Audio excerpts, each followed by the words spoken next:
So now the final topic in a row, we did cell death, we did cell cycle. We should have done cell signaling in fact first and then gone for cancer. But cell signaling in fact is such a huge topic and there are so many pathways involved that I thought of doing cancer first and then we'll move on to cell signaling.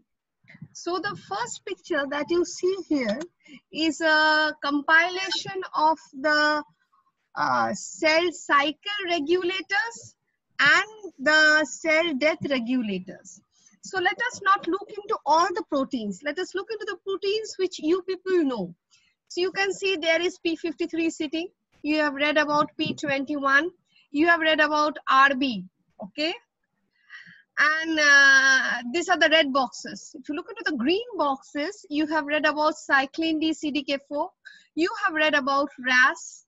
You have read about E2F. What's the difference between the green and the red boxes? The green boxes actually highlights a category of genes known as proto-oncogenes, while the red boxes actually highlights another category of genes which are known as tumor suppressor genes. We'll be getting into proto-oncogenes and tumor suppressor genes later on into the topic. This is just a glimpse at how many category of genes are involved in the process of cancer development. The development of cancer is a multi-step process. It does not involve any one pathway. Since it does not involve only one pathway, you can see if you count the pathways, you can see at least, just by the eyesight, you can see it is 15 pathways involved. So since it involves so many pathways, roping in so many proteins, so curing cancer has almost become very, very difficult. We are not able to actually cure cancer because whenever we think of curing one pathway, there's always another pathway that is active. So that is a problem with cancer because it involves so many molecules, so many genes, and so many signaling processes. Now let's look into the right side of the picture. So if you look at the right side of the picture, this is a glimpse. The moment, this is a normal cell. For a normal cell to enter the steps of tumorigenesis, the first thing that the cell has to develop is it becomes independent of growth factors. So you can see cyclin D and RB control.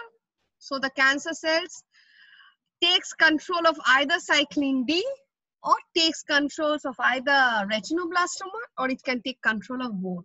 So RB can be mutated, it's a tumor suppressor gene, or cyclin D can be mutated, it's a proto-oncogene. So the first thing when a normal cell actually enters the steps of tumorigenesis, the property develops is the independence of growth factors. Then the replication process becomes deregulated. So we get faults in the replication machinery. If the repair machinery is strong enough, then there is repair and there is arrest and repair.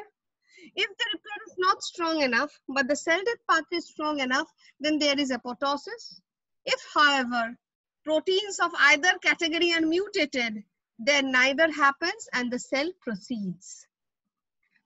The moment cell overcomes the process of apoptosis and the cell starts dividing, so as you can see in a local area, the cell is starting to divide. Now, since blood vessels are limited to a particular area, a time will come when it will require, see this was a mass of cell. So this mass of cell has developed, but now you can see some red tubes have also appeared. Now, whenever there is active division with the growth of a mass of cells, it is evident that there is cellular hyperplasia, that is abnormal cellular growth. And because of abnormal cellular growth, what happens? Oxygen is needed. Now, since there is no blood vessel present in this area, these cells secretes various angiogenic factors. Angiogenesis means formation of blood vessel. These cells secrete variety of angiogenic factors, and from a nearby vein, if a vein or artery was traveling from this region, they help in sprouting out of new blood vessels. So they attract the formation of blood vessels. So that is a third property the cancer develops. So as a normal cell proceeds, it has lost the dependence on growth factors. It has taken control over apoptosis. Now it has the property of angiogenesis also, where it is maintaining a steady supply of oxygen by giving rise to new blood vessels. Till here, you can see the cells are localized. The cells have not spread. So as long as the cells have not spread, the growth of cells is usually considered to be benign, and the word tumor is used to identify this growing cell population. But as you know, overcrowding of cells in a particular place, a time will come when the cells at the periphery will tend to migrate off. So this is what is happening. The cells at the periphery, they are losing contact with the inner mass of the cell. They're coming out and entering blood vessels, and through blood vessels, they are migrating into different locations. So the moment the cell is capable of coming out from its original mother mass and passes through the circulatory fluid into a different organ or tissue structure, we say that it is now metastasizing. The moment this growing mass of cells develop the property of metastasis, this group of cells is collectively now known as cancer. So you understand the difference between the two words. The word tumor is always means it is benign in nature. That is, the cells have not yet spread. But whenever we use the word cancer, it is assumed that metastasis has already occurred and the cells have spread. Now let us suppose that this was a cellular mass that had developed in lungs, lung epithelial cells. Now, after rapid cell division and cellular growth in this area, the lung cells now migrate out into the blood, and they lose the property of a differentiated tissue. Now they are no more a lung cell. They migrate, for example, through the blood vessel into kidney space, giving rise again to abnormal tumor growth. So whenever a cell comes out from its mother mass, it loses its property of being differentiated. It doesn't bear any similarity with its mother tissue, and it can invade any tissue and establish another tumor mass. The original mass of cells that developed at a particular site is known as the primary foci of the cancer. If it is a cancer, cancer means if the cells have migrated. So this is the primary focus. This is where originally the cellular proliferation has started. Later on, the cells have migrated and now they have infected this organ and cellular proliferation has started here. This is known as the secondary foci.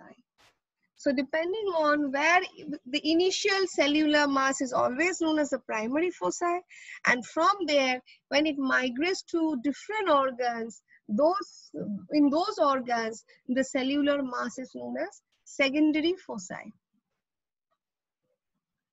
Now let's come to this part.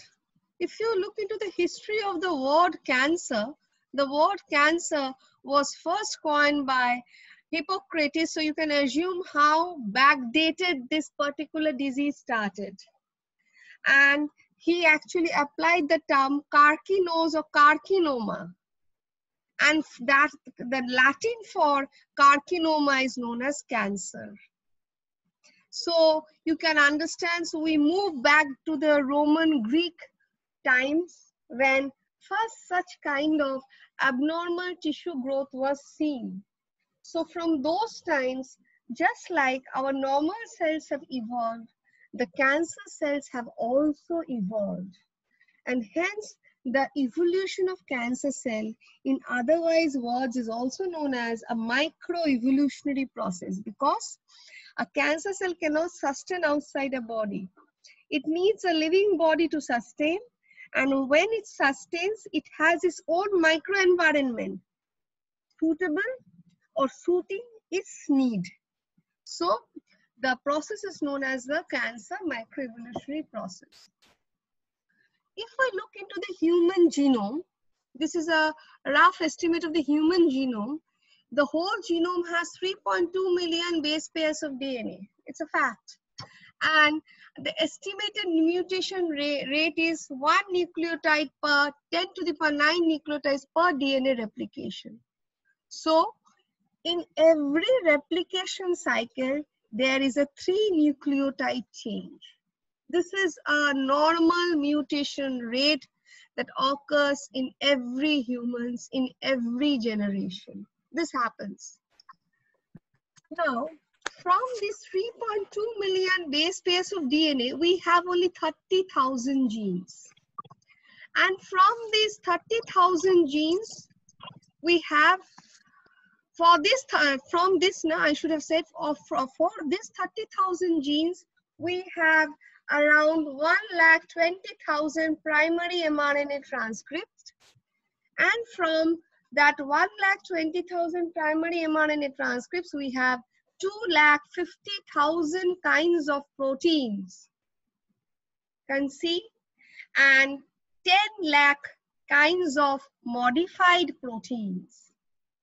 So if this is the hugeness of our central dogma system, that is from DNA to RNA and RNA to protein, any mutation in any area, at the protein level a modification, at the RNA level a modification, or at the DNA level a modification, can lead to cancer. If the modification is viable enough to create a mutant protein, it has to be viable enough to create a mutant protein. So given the hugeness of the genome, the hugeness of the RNA transcripts, the hugeness of the modified proteins, it becomes very difficult to actually target cancer for gene therapy or for protein therapy, because there are so many vast possibilities that the certain known cancers have fixed genomic conditions, but when there is a random mutation, it becomes very difficult to isolate the genomic condition. The picture adjacent to it, and today I'll be taking this picture as my last picture. So as you can see, normal cells. So this is an inherited mutation. Let me just highlight this a bit bigger. You can see, let's see this picture. So this was the original red base pair. Replication. You can see a new. So this is an inherited mutation. So this was the original mutation. When there's an inherited mutation resulting in cancer, those kinds of cancers are known as congenital cancers or hereditary cancer. Breast cancer and retinoblastoma classically fall in this category. So this is you can see there is a mutation, and this mutation is inherited in this zygote. However, while in the second case, there is a second mutation that has developed.